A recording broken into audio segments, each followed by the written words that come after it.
Welcome, everybody, to Art of Advisory. This is your host, Hector Garcia, with Quick Bookkeeping, and joined by the other host, Kirk Bowman from Art of Value. Hey, Kirk, how are you? I'm good, Hector. How are you? Good, man. I'm sorry we couldn't go live earlier today. Just had a bit of an emergency. So we're making up for it by going live later on in the afternoon. And of course, we're going to be posting this to our podcast like normal. So, how's it been, man? How's your week been?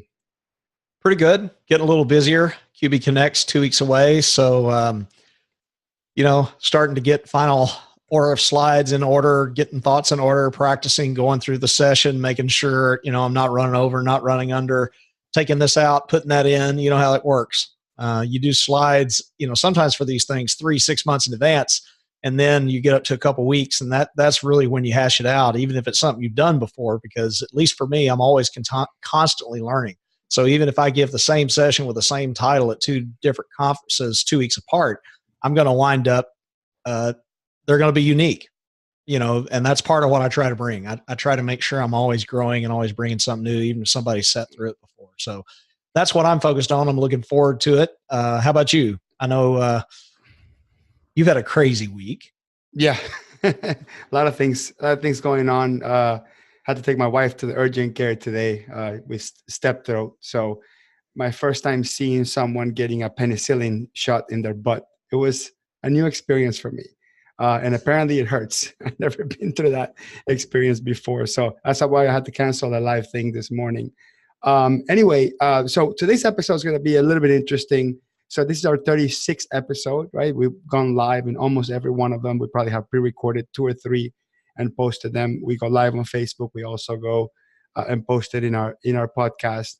And the Art of Advisory I was trying to merge my first attempt to podcast, which was called the Advisor's Corner, which is really more about the transition into becoming an advisor, or kind of what an advisor thinks or what other advisors do for a living.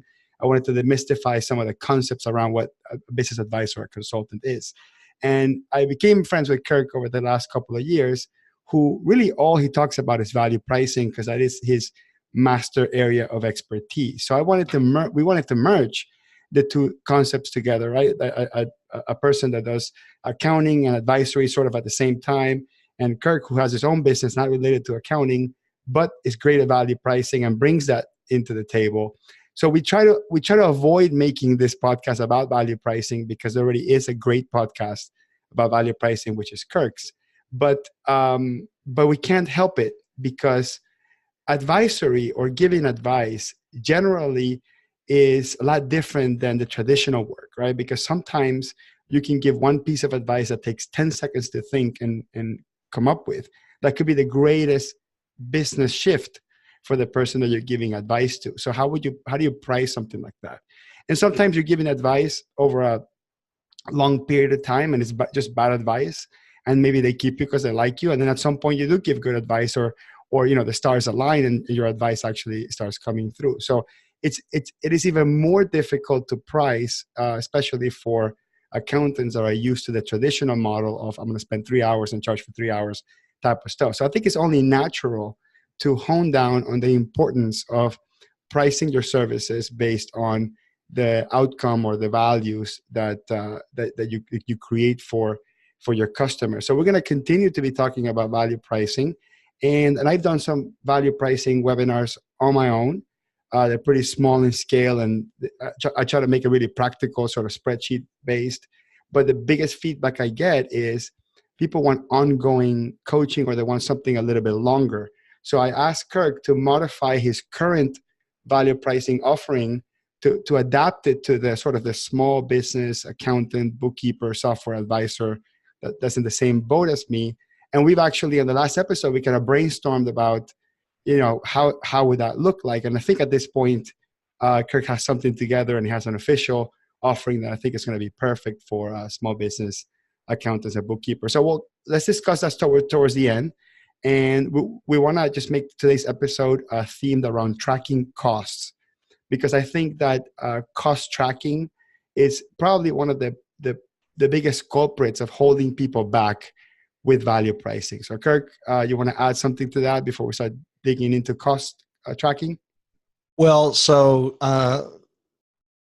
the mentoring, coaching, training program, because it's kind of all three that I've come up with, I'm calling VPS. That stands for Value Pricing Switch, because everybody has to decide, make a commitment at some point to adopt a new business model if they're going to move to value pricing. And it literally is a switch.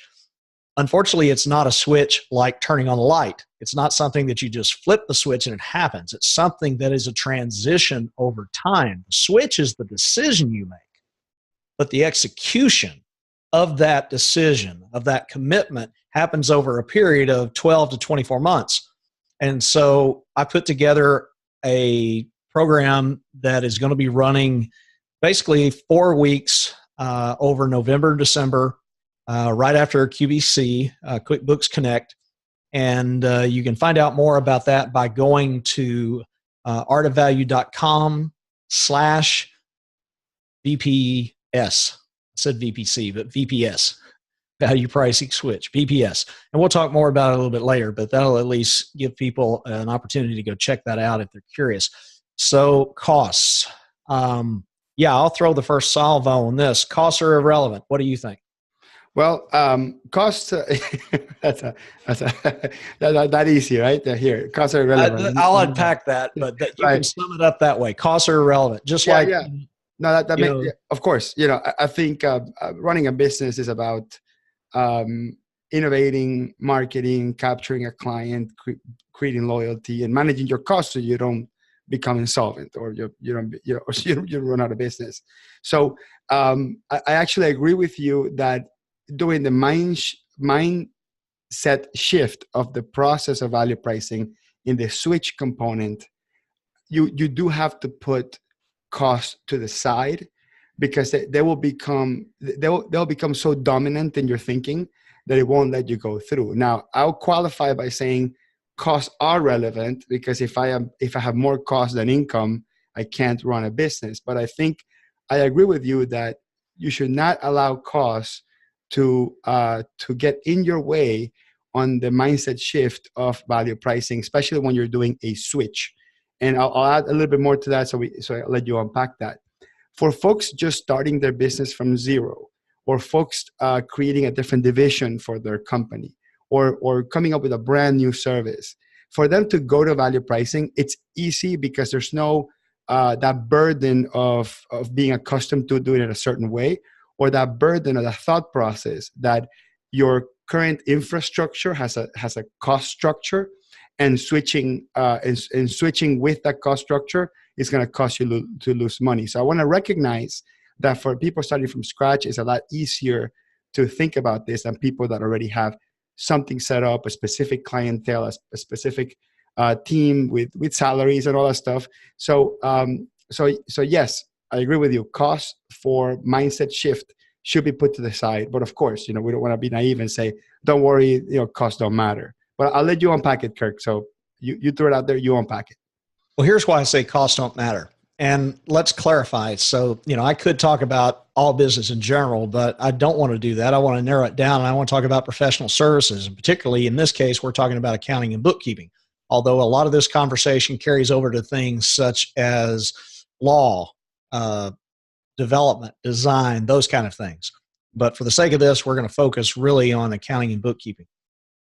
When you have what we call a practice, professional services firm, etc., it is impossible to attribute any specific dollar amount spent on something to a specific customer project. You can't do it. That's why I say, that's one reason why I say costs are irrelevant. Second, the notion that you have to know your costs before you set price is false. And that's been proven false not only in the professional services world, but it's been proven false in the manufacturing world. For example, Toyota, one of the best car companies in the world, the way they price is they first decide what is the consumer willing to buy and what are they willing to pay for it. Then they go to the engineers and say, you need to build this, and this is the price we're going to sell it at, and you need to make sure it's profitable. Kind of reminds me of that scene from Apollo 13, where the guys are trying to make it back from the, flying around the moon. Their capsule's filling up with too much carbon dioxide.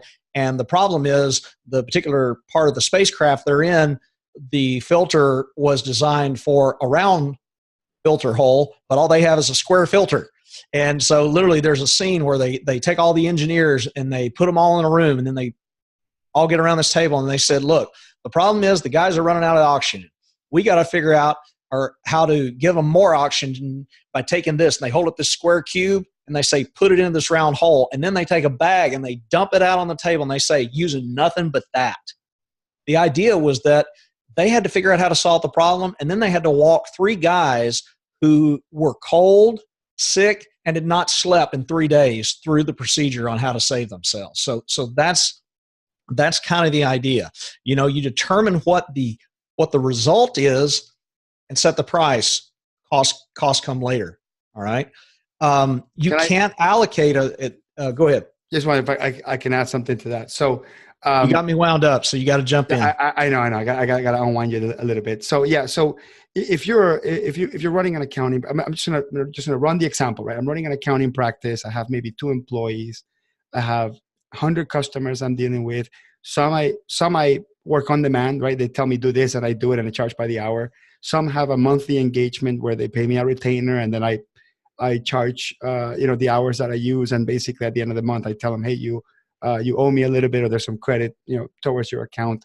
Some wait for once a year. Some want me to go on site, whatever. I have a mixed practice in which I'm doing multiple things. And what you're alluding to is telling someone that if they want to work differently, right? They want to only work with clients that recognize the value of your services and are willing to pay for that, and are okay with paying a flat fee, which most people will always be, by the way, unless there's an illusion that they're paying more for getting less. That's a different circumstance. But generally speaking, if they're getting the same or more, they're okay with getting a price up front. They may not like the price, but they're okay with getting a price up front, and people never get offended by a price being up front. But what I'm saying is you have an actual practice, a real practice. It's ongoing. And the situation comes in where let's assume you already decided to go to value pricing. So that's a very important thing. You already decided to go to value pricing. You're already in space. That's what Kirk is saying. You're already in space. I don't have a choice to get out of this situation. I'm already in value pricing. I'm already in space. So what they're asking, what Kirk is saying is to make a switch inside your head where you don't take the existing business model that you have and try to adapt it to then charge value pricing. Just buy into the fact that your customers want to pay a flat fee, that you are going to pay a flat fee. And then you no longer have to track costs in the way that you were taught in accounting school, with management costing and job costing and all this craziness that actually it's more of a fallacy than reality. So what Kirk is saying is value pricing is we're already in trouble in space. Now what we have to do is we have to now accept the fact that all of our new customers are not going to pay all the new fees that we quoted. Some we underquoted, some we overquoted, whatever that means, right? And now we have to figure out how to run the operation under that price. What I think Kirk is saying is that you are committed to giving a better customer experience. You are committed to finally giving to your customer the product and service they actually wanted, which is a promised outcome, a promised result, and a fixed price. You have to give in to the concept that you are okay with that. And now you have to go back and re-engineer your business. You have to dismantle it and make it work. That's what Kirk is saying. The analogy is great, but for a lot of folks, they get stuck saying, well, how am I going to charge? How am I going to do that where I have these 3 salaries I have to pay? And the only way I know how to pay these 3 salaries is by charging the 40 hours a week to my customers. And that's what the problem with most small business owners that charge by the hour, whether it's accounting or anything else, is that the only way they justify keeping 3 people in the team is by having invoices equal to 40 hours per person, and that dollar amount is over the burdened labor rate. And that's the only formula that most people know, and that's the cost component that people get so stuck on. So you have to almost dismantle the business model and then make it work. And by the way, making it work could be getting rid of an employee. Making it work could be renegotiate your salaries with your employees to match the way you charge your customers. And in reality, if you go back to your customers and charge flat fees, and you both agree to all the dollar amounts, and now the revenue to your firm is below the cost of your employees, then something is wrong with your entire business in the first place, right? You're providing too low value where customers want to pay too low of a price, or in this case, you're paying, you build a too complex of an infrastructure to solve not so expensive pain points for your customers, which is why you're getting paid so little. So all these things go hand in hand. And Kirk, I just wanted to kind of like find a way of making it a bit more tangible for the folks that are just like in the day-to-day grind of just, paying their bills and stuff like that. Well, you said it fairly well. It is a different business model, and you can't take value pricing as a business model. And I've really been doing some thinking lately about where does value pricing fit into the discussion of strategy or tactics. The part of the problem is a lot of people think it's just a tactic, and then so that it's like hey, we're going to start using blue pens instead of red pens or something like that. No, it's above tactics. It's even above strategy. It is a business model. You are first deciding how you're going to run the business based on a worldview, based on a mindset. We call that a business model. From that, out of that business model, you determine what your strategies are, and based on the strategies, you implement tactics to achieve those strategies. Business model comes above strategies and tactics, and it's not something you can just superimpose over something else. Now, where people get tripped up is when you're making the switch, and that's what this 4-week training course that I'm teaching is going to address, is you have to operate in two business models. And that's hard because ultimately it means you got to think two different ways. You got to think the old way with existing customers in the existing obligations that you've made, the existing projects and such, but then you've got to think a new way. Sometimes you may literally have the same customer, you're working with them one project the old way and one project the new way. Preferably, one project ends and then you start another one, you don't have overlap. But literally, you're going to have some customers operating under one business model and some under the old business model. And you have to be able to think that way. What gets challenging is sometimes you don't perceive when the old way of thinking is leaking over into the new. And that's where this challenge becomes. But that's why we're so emphatic about saying costs are irrelevant, because the idea that you can allocate a certain amount of a person's salary to a certain customer's project, it's fallacy. You just can't do it. You can't divide up a salary. When you hire somebody, you're making a commitment to pay them that salary. You're not making a commitment to pay them, nickel and dime. You're saying, this is what I'm going to pay you if they're on a salary basis. In most professional firms, what we're talking about here is really, you and I have referred to it sometimes as timesheets in advance, resource allocation or capacity planning. This idea that, we have a team who is essentially has the ability to do so much, and we're going to allocate those resources to projects where we've made the commitments. But sometimes we'll allocate more than the project needs. Sometimes we'll allocate less. But that's on us. We know it balances out. What we're interested in doing is we're wanting to make sure with the customer, with them, what we're talking about is here's the result we're going to achieve and here's the price you're going to pay. That there's no ambiguity in that. Okay, if there's ambiguity in the situation, we're going to handle that internally. And yeah, we're going to make some mistakes. Sometimes we'll quote a price too high and the customer will say no. Sometimes we'll quote it too low and we'll wind up realizing we should have charged a higher amount for that. But that's just part of learning. One of the things you and I talked about on last week's show is the fact that there's no such thing as a right price. There's just a better price and a worse price.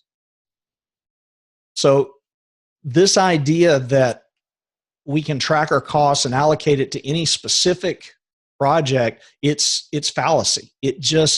How do you know you're profitable? Look at your P&L. And ideally, the way you're going to run the business is you're going to see what your revenue is, and then you're going to go, okay, based on this revenue, we can spend this much to run the business, right? this idea that, we're going to incur we're going to, in other words, you basically budget what you're going to spend on things, right? Running on the business. It's a cash flow. It's a cash management type of thing on the back end. It has nothing to do with the pricing on the front. So I want to break down a couple of things, if you don't mind, because you gave us a lot of meat there. So first, let me start with, you mentioned business model, strategy, and tactic. Okay, so these are sort of three overarching elements that sort of take over our thinking anytime we think about making a major transformation in our business. So the major transformation that we're proposing, it's switching to value pricing. That's the one thing that we're proposing. You switch to value pricing. Switch to value pricing means we no longer track time in the context of invoicing. Okay, we may want to track time for XYZ reason. Hopefully, it's not with the purposes of inferring cost, and it's not with the purposes of charging, right? So if you want to track time for some other reason, right, because you have to run your payroll, fine. But just tracking time, it's costly, right? From the perspective of anxiety and the most valuable team members' time, especially the upper management. They're going to sit there and try to dissect timesheets to see if the employees worked the right amount of hours in the right job. That in itself, it's time consuming and counterproductive. So the first ask that we have is make the switch to value pricing, which means do not track your costs for your employees, or do not track your time costs. And I'm going to get back to that in a second, because we have to talk about the mechanics of that, because accountants say, well, how am I supposed to be profitable? And you said, just look at your P&L, but I want to get deeper into that. But going back to these three overarching elements, the strategy, the business model, the strategy, and the tactic. So if you charge by the hour, right, your business model is acquire a client that agrees to pay your bill that's measured in time. That's the business model of charging by the hour. What is the strategy? Is find clients that are okay with that, right? And just okay with that, right? Because you're not there to satisfy anyone. You're just there to collect the number of hours that you worked, right? There may be you may have some happy customers. That's true. There may be some you may have happy people that are happy with paying that, but they may not be ecstatic, or they may not be sustainable for the long term. We can also deep dive into that. And then the third thing is tactics. So if I have an hourly fee business model, my business model is tracking my time and invoicing my customers. The strategy is finding the customers that are okay with that. And the tactic is charge for more hours, right? There's everything about that is wrong, right? Like when your tactic is charge more hours, your tactic is put more stuff in the invoice. It is so counterproductive with what your customer wants in the long run. Now, making the switch to value pricing, the business model is creating value, right? That's the business model. We're out there to create value, right? And hopefully, if we understand the value we create, we can extract a portion of that from our customers. And Kirk has alluded to that the value needs to be a multiple of what you charge. And that's usually a really good way to sell it. Say, look, I'm charging you 100 because you're getting 200 from me. That's usually a very simple way to explain value, right? And the mechanics of how you explain value, I mean, we have some value pricing conversation episodes, and Kirk, we're going to deep dive deeper into that. And your course will be all about that, right? What are the mechanics of that switch? What are the mechanics of the conversation? And the third one is the tactic. Now, what happens in a value pricing business model where our business model is to create value? Our strategy is to discover the value, right? That's what the strategy is, right? So the business model is to create it, and the strategy is to discover it, like figure out how to find it, right? And we've talked about Mahan Khalsa's book on Let's Get Real or Let's Not Play, which is a great systematic way of discovering that value. But what is the tactic, right? So when we have a value pricing business model, what is the tactic? Okay, so Kirk, so the third one, I guess that's the hardest one. But I think that the tactic is going to be expertise. The tactic is going to be prove your expertise, right? So I'm here to create value as an overarching business model. My strategy is to find the value or find the untapped, like all this undiscovered value that's potentially we can deliver. And the tactic is create expertise or create authority with your content and with your knowledge. So people say, you are the person that's going to unlock that magic door where I'm going to find this a bunch of value that was tucked away. And our strategy is to give it to the customer so we can take a piece of it. So we have to contrast the two types of businesses that there is. And you have to choose what you want. You want the business in which the tactic is to charge, to work more, to charge more, or you want the business, right, where the tactic is to be well known and respected for your expertise, and for customers to find you and want to hire you for what you deliver to them. So you have to contrast the two, and you have to say, where would I prefer to be? Because on the second option, on the value pricing option, you get to do more fun things, right? You get to be okay with spending time or spending costs on value creation. Like, I'm okay with spending a couple $1,000s in a digital camera that has nothing to do with accounting, because I know I'm going to use it to create value. I'm okay with spending $5,000 to go to a conference to learn how to be a YouTuber, because I know I'm going to use it to create value, and creating value is part of my business model and my strategy. So when your business model and your strategy is value creation, you're allowed to be more creative with your cost structure. But you have to have the confidence that when the customers come in, when it comes the time to switch your customers or bring new customers, you're going to charge for the value that you're creating. For most folks that are stuck in this hourly model, for them to go to a conference in their mind, that's 36 hours or whatever it is. I say 3 days worth, right? That's 24 hours of billable time. That's my opportunity cost. For me to send an employee, that's 24 hours or whatever it is, 48 hours worth of billable time. That's my opportunity cost. For me to spend 2 hours to write an article to post into a blog, that's 2 hours of billable time opportunity cost that I'm missing. So this mindset shift of tracking every minutia of cost, it's a symptom of the sickness that is hourly based billing business model. Because in an hourly based business model, usually you're working in thin margins, right? When you price something, not even price, but when you set a rate, you say, well, my employees cost me $25 an hour, and my overhead allocated per employee is roughly $20 an hour. So therefore, by default, my cost per hour is $45 an hour. So as long as I charge 60, 70, 80, I got margin, right? That's the mindset of the hourly based business model. But when you work in those tight margins, what happens when you want to send your employee away for 2-3 hours so they can hone down on their Excel skills and work faster? Or we're going to send them to a QuickBooks seminar so they can import the data from QuickBooks faster. Or you want to send them to a sales tax update class that lets them know about all the new sales tax regulations for the state and can proactively prevent the client from getting into trouble and saving the client a lot of money in taxes, which they're willing to pay big bucks for, tax planning and tax saving. So the stark contrast of the two business models is, with one, you have the creative freedom to develop yourself and your staff. And because you're creating value, and value creation, it's about the most abstract thing in the world, which means that the only way to create value is to do abstract type of activities, right? Like podcasting, like creating videos, like meeting someone to discuss potential opportunities to collaborate with content.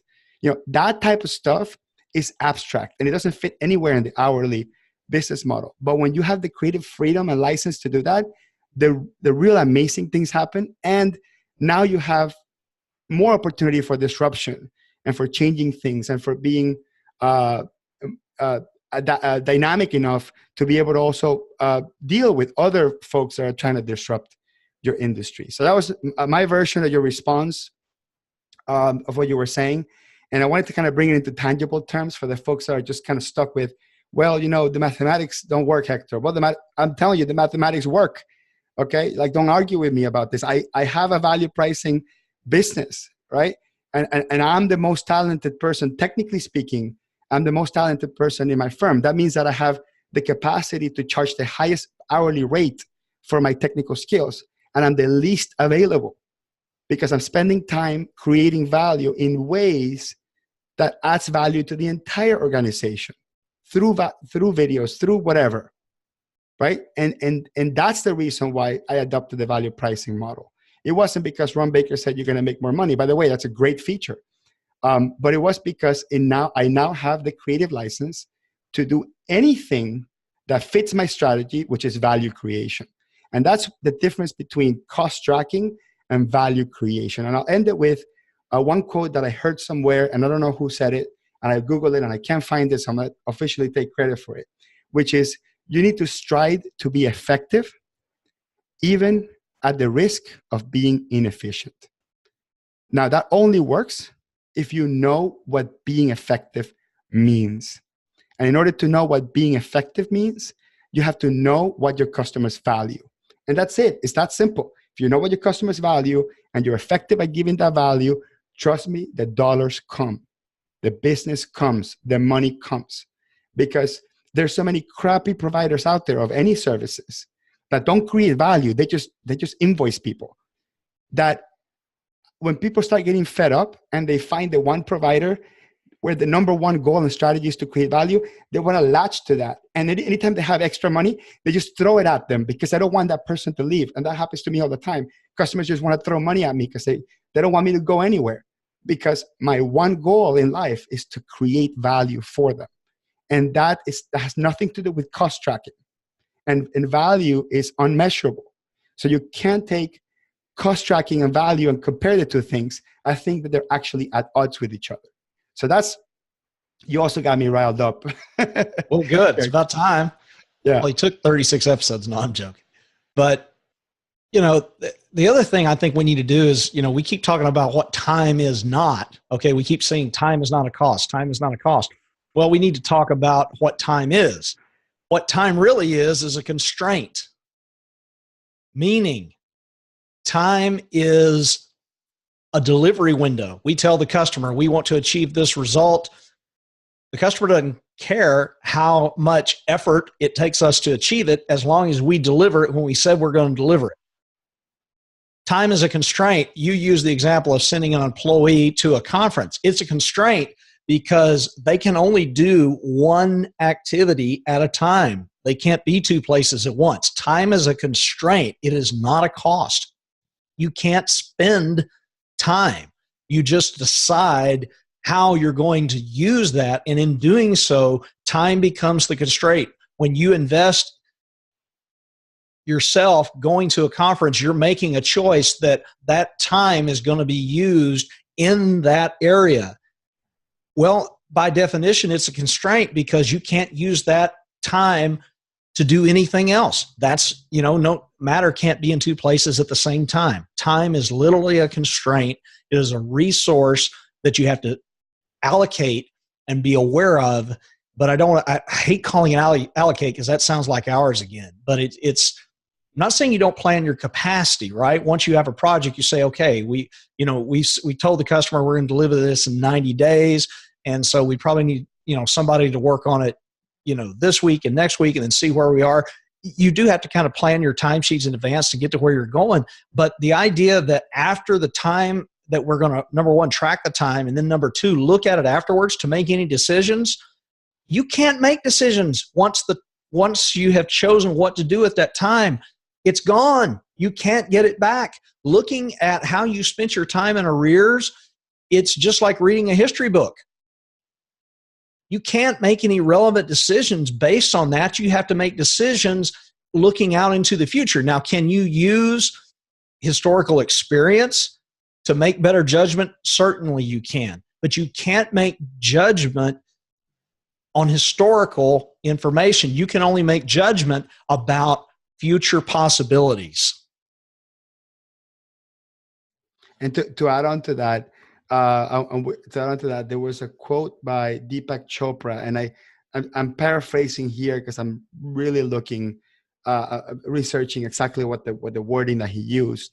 But and by the way, I'm not a Deepak Chopra fan, but my mom is, so I listen to what she's got to say about Deepak Chopra all the time. But he says that time doesn't exist. Time is it's a concept that human beings invented in order to measure inevitable change.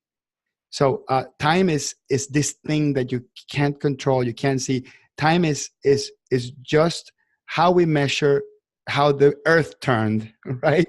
And how we aged. That's really all time is, right? Time is a measurement of each individual person's age and the measurement of how the earth turns around the sun. That's all time is. In social circles and even in business circles, people tend to respond with thank you for your time, right? Or thank you for giving me your time. Most people are not really, they don't really mean that there was an exchange of time, because people, there's no such thing as an exchange of time. What people are really thanking you for, it's for attention, right? So thank you for your time, because you spent an hour with someone explaining them their books, really means thank you for your undivided attention. That's really what, or thank you for giving me your undivided attention. That's what people are thanking for. And sometimes value creation is a component of undivided attention. That's true. Like, for example, if you're going to go speak in a conference and you have to be there between 9 and 10 to do your session, you're technically selling your presence of that time slot. There is some element of exchange of your physical presence, but you're not, that time is not what you're selling. You're selling your presence and your attention to the crowd then. And the challenge is that because it's impossible to scale, right, your presence, because you said you can only be in one place at a time. You can't be in two places at the same time, because it's impossible to scale your attention, which means for the most part, we're doing one thing at the moment. I don't want to say the word time again. We're doing one thing at the moment. What's most valuable is how much value you're creating during that moment in time, or that moment spent. So it's not about being there. It's not about spending the time. Simply it's about where you're able to create value during that time investment. And this is not just for the firm owners. This is for the employees as well, because firm owners or managers tend to only look at their employees' productivity based on how much billable time they spend on a job. And this is both on hourly billing and non-hourly billing firms. I think even value pricing firms are looking at tracking people's time, how much time you spend. I do it, right? I called my employee and said, just 2 days ago, and I said, hey, I was about to invoice a customer. He fixed the price that we had agreed up front. And I went back and asked her, hey, just more or less how much time you spent on that? And she told me spent about half a day for 3 days straight, right? So that was 12 hours, right? Whatever she costs per hour, whatever the 12 hours are, whatever that formula is, play no role on me pricing that service. However, there's a big however. Whether you are all in on value pricing or not, if you know math and you know that the time that they're spending on a job times the rate, it's higher than what you're charging. And this is a systematic problem. Then there's either a problem with your entire business model. You were not supposed, the square peg round hole was not, it's still sitting there, right? You still have the round hole, which is the price you gave to someone. The square peg is what your employee is costing you per hour, and the amount of hours. That there's still a problem there, right? But what happens when the first 3 months they spend 12 hours, and then on the third, fourth, fifth month, and this is true for bookkeeping and accounting, you get it. Like you know the clients, you know what the client needs, you know what the client issues are.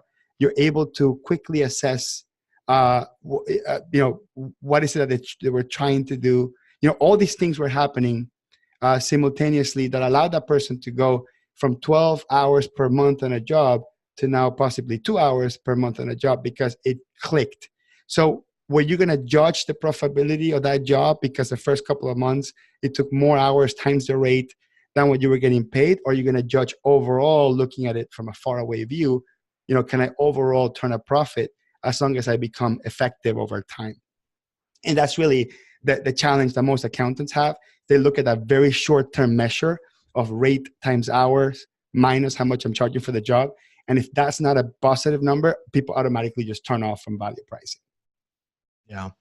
Well, and it really is a huge mind shift. The thing that I would remind people is that this idea that we can allocate costs by tracking time came out of the industrial age. It came out of the idea that back when there were, Andrew Carnegie and the big steel mills and Henry Ford and the automobile and all these things. It's that area of manufacturing that this idea of cost allocation came from. And there's now a movement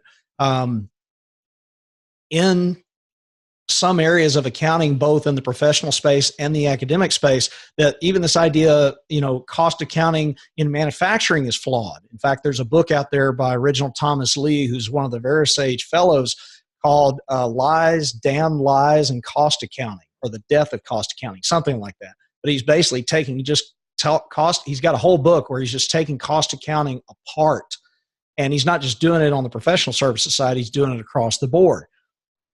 What we're trying to say is that when you stop worrying about what you're inputting into something, which tracking time is doing that, and start focusing on the results, all of a sudden there's a huge shift. It's bigger than a domino effect. It's a paradigm shift in your mind, with the customer, and with your team, with your employees. It doesn't happen all at once, but it happens over time. The idea that what we're interested in is the result.